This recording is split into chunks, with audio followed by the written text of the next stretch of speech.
Kerry, before we get into some of the heavy stuff, you've got a conference looming. We have. It's our national conference. We have every year, of course. It's in Nelson on the 21st, 23rd November.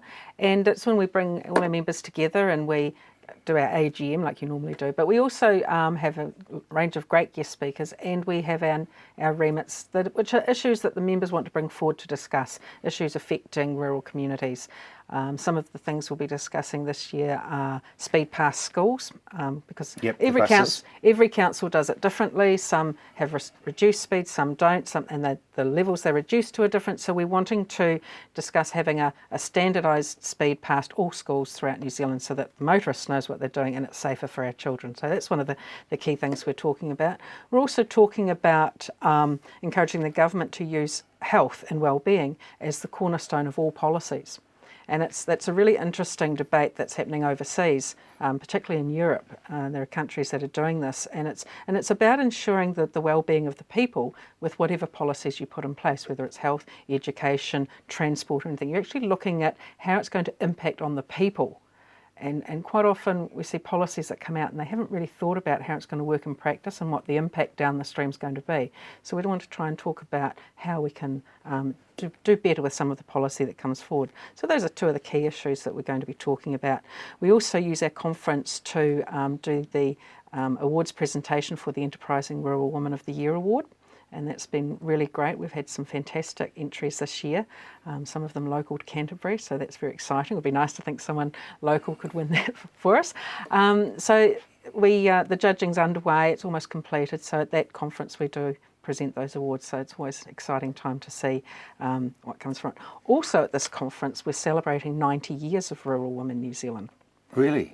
Yes, we've been going 90 years. It was Women's Division before that, wasn't it? Yes, it was. Originally started in 1925 with the wives of farmers at the Federated Farmers Conference at the time, decided that there needed to be something done for women and families in the rural area, particularly supporting women who needed a break from all the hard work, but also were having children and supporting the family.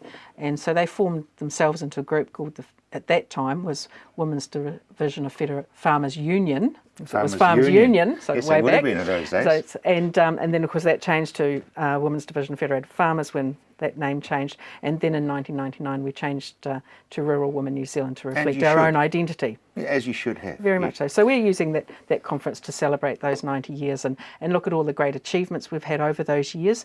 And this year we've had a particular campaign of I guess, charitable work in the community, as we always do, but particularly focused around celebrating that 90 years. Well, I'm hoping that this will get a whole lot of people saying I need to join that organisation. Oh, absolutely. I mean, we are finding our membership is growing, and we also have fantastic coverage and following on our Facebook page as well, which is great, and we try to keep people up to date with rural issues. Good, and you coming in after the conference to talk to us about it? Yes, I'll come in and tell you how it all went. That's good. Now, you are working very solidly on having women's voices being heard in the sort of the legal side of farming. Absolutely. We're finding a lot of women are being overlooked and perhaps not considered well when it comes to things like succession planning and formation of family trusts, wills and so on. And often the woman's voice isn't coming forward. And we're seeing situations where women are perhaps marrying into a family where there's already a farming trust in place, and she then has no legal right to any of the assets of the marriage because they're tied up within a family trust. So we're wanting to encourage women to be very careful when they enter these arrangements, to get good solid legal advice and make sure that their interests are well protected. And because we all, things change over time, making sure you've got a good relationship property agreement in place and that it's current and relevant. What you agree to now might be quite different in 10 years' time when things have changed in terms of your farming operation. And also making sure that their voice is heard when it comes to succession planning. So many times we see women perhaps miss out. The daughters miss out, the farm goes to the son and the daughters aren't treated fairly. And we're wanting to make sure that women are treated fairly. We know it can't be, equal is not necessarily fair and fair is not necessarily equal. So it's trying to do the right thing by everybody and yet still ensure that the farm remains in a sustainable and viable business, but that all the siblings are treated fairly. That sort of comes back, I guess, to some farms that are fourth generation or fifth generation. Absolutely, and it's really important that, you know, new people coming into those families are looked after into the future, because, you know, we like to think marriages last. They don't always, and also, you know, you can be surprised, unfortunately surprised, when a spouse dies and you suddenly realise that after all these years of being in that partnership, you actually have no right to any of the assets. So it's really important that women are well informed and are well protected, and that their partners also ensure that they're looking after their spouses when they set up these arrangements. We have come a long way, I hope, away from the wife makes the scones and cooks the roast dinners. Oh, absolutely, we have. The women are far more involved in farming now than ever before, far more hands-on.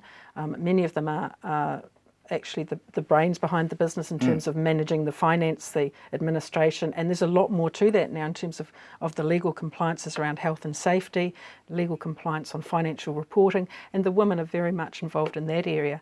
And also you've got women who are working far more hands-on the farm, helping, you know, out on the tractors, out in the stockyards, with the dairying, with the AI and everything. So, yeah. You know, they're far more integral part of farming than they ever used to be. Just that whole farm accounting with the IRD and the rules and regulations. I mean, that's a minefield. It is. And invariably, I've noticed that it's the women who are sitting behind the computer. Increasingly, and it's the women who are doing the compliance things with NATE, you know, the entering of the livestock records. They're doing the overseer with the nitrate recording. They're doing a lot of that compliance administrative reporting. So they have a very integral part in the business now. So it's a quite different role to what it used to be. Kerry, thank you very much indeed.